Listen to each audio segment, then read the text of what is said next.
Бишкек шаарында жүргүнчүлөрдү ташуучу автобустарды сатып алуу маселеси кыска мөөнөттө чечилиши керек. Бул туурасында министрлер кабинетинин кеңешмесинин жыйынтыгы боюнча төрага Акылбек Жапаров билдирди. Бишкек шаарында жүргүнчүлөрдү ташуучу автобустарды сатып алуу үчүн республикалык бюджеттен тийиштүү финансы каражаттары бөлүнгөн.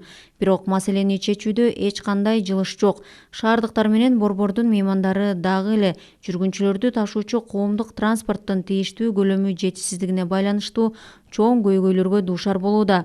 Бул маселени кыска мөөнөттө чечип, автобус өндүрүүчүлөр менен тиешелүү келишимдерди түзүү зарыл, создуктурууга убакыт жок деп белгиледи ал.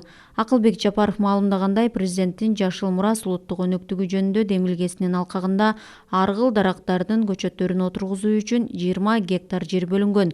Жалпыбыз анын катарында мамлекеттик жана муниципалдык кызматкерлер Жашыл Мурас программасын ишке ашырууга активдүү катышууга ниеттенүүдөбүз.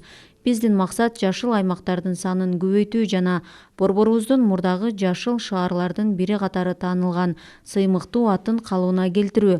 Биз бул жерлерди мамлекеттик органдарга бөлүп бердик жана жакынкы келечекте ал жерге 800 миңден ашуун көчөт отургузулат, деди министрлер кабинетинин төрагасы Акылбек Жапаров.